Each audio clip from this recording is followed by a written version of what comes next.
This is the first of 4 videos on properties of logs, and this particular lesson is going to cover the first of 3 properties and then introduce you to the classwork assignment or homework assignment, however it ends up being, for this particular concept.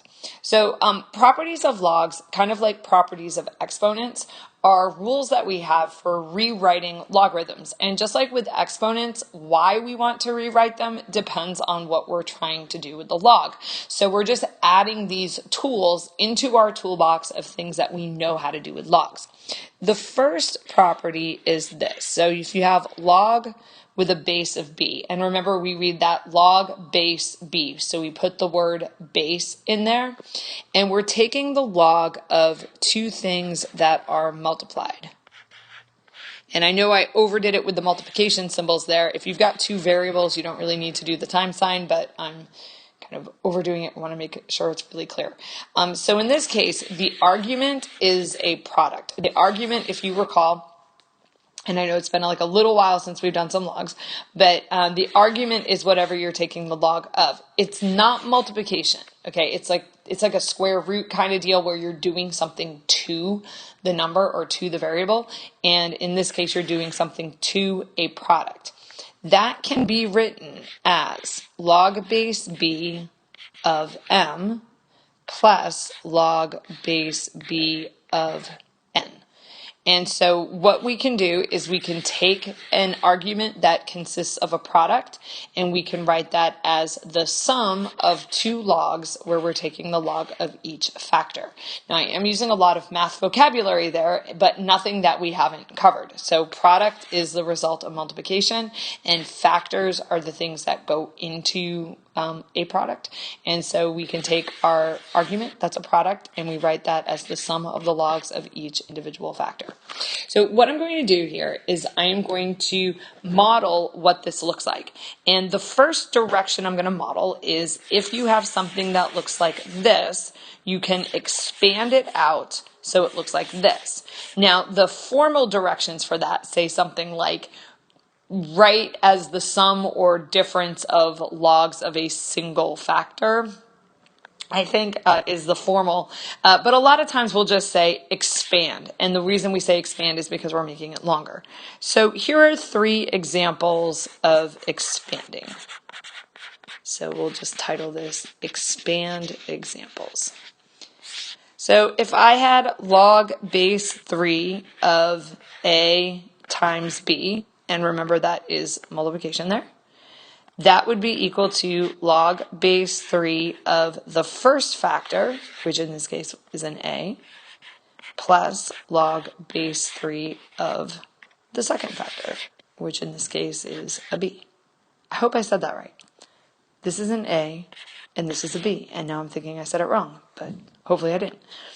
Second example is this. What if we had log base 4 of 3a? So now one of my factors is actually a number, but remember 3a means 3 times a, and so my first factor is 3, my second factor is a.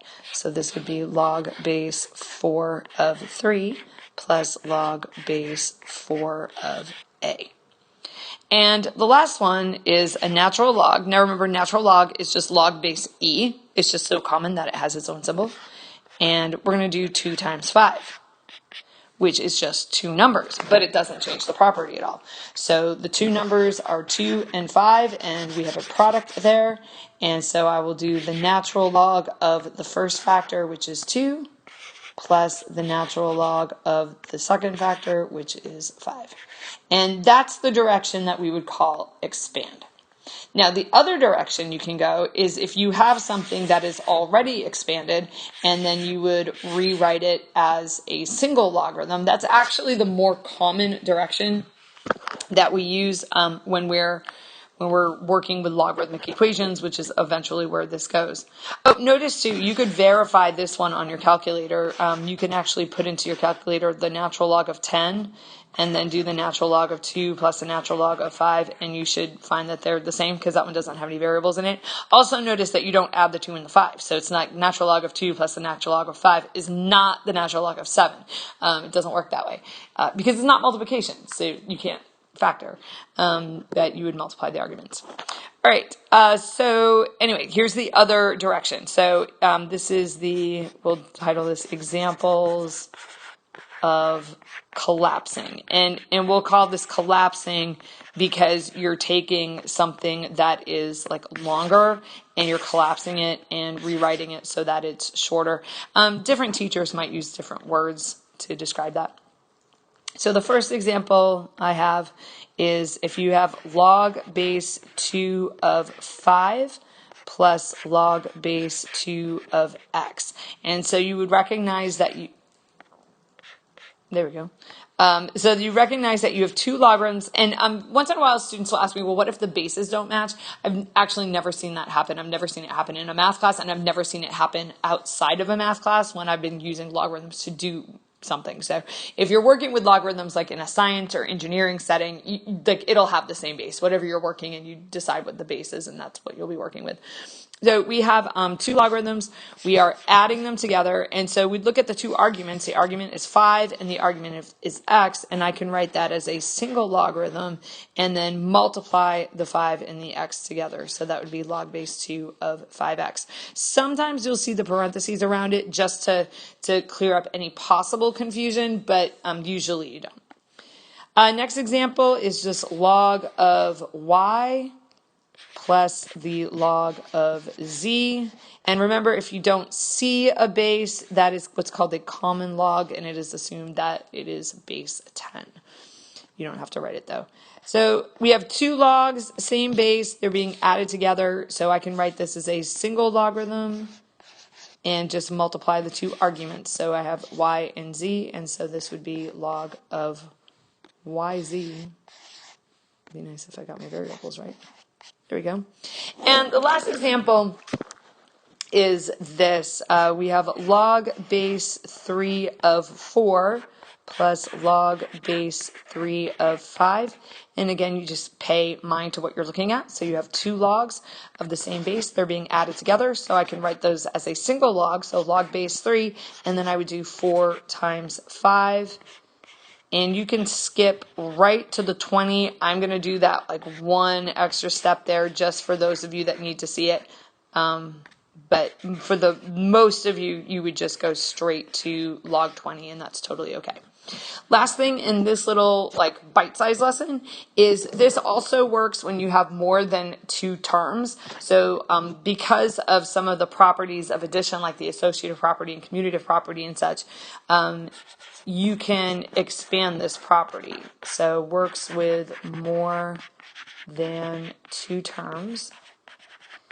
And so if you had the natural log of 3 plus the natural log of 2 plus the natural log of x, okay, you would notice that, sorry about that little mark there, you have the three logarithms, they're all the same logarithm and they're all being added together, and so you could write that as a single logarithm and just multiply the arguments. So you do 3 times 2 times x, 3 times 2 is 6, and so you'd have the natural log of 3x. So that brings us to what are you going to do with this? You are going to set up your paper for, I don't know why I picked 10 practice problems. That's like a full third of the assignment, but there you go. We're going to get some practice with this.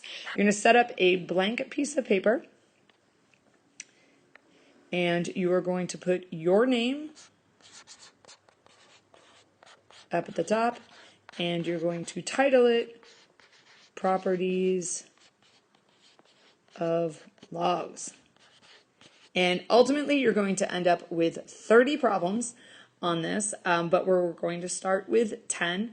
And the first 5 of them are going to be the expand type, and then the second 5 are going to be the collapse type.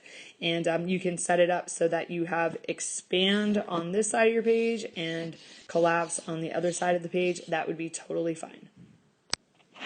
And here are the 10 problems. I will go through reading them out loud just in case there's something that's a little bit sloppy for you, but you can pause the video and just work from this. Please copy the problem down. So copy the original problem and then your answer either to the right of it or underneath it on your page, and make sure everything is numbered. So it's 1 log base 7 of 5x, 2 is log of 5xy, 3 is natural log of 3 times 5, 4 is the natural log of 2y, and 5 is log base 2 of 5ab. 6 is log 4 plus log a. 7 is log base 3 of 6 plus log base 3 of 5. 8 is natural log of 4 plus natural log of x plus natural log of y.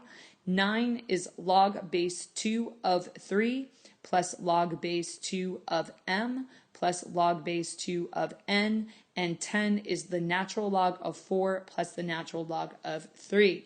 You are going to expand with the problems on the left, and you will collapse with the problems on the right.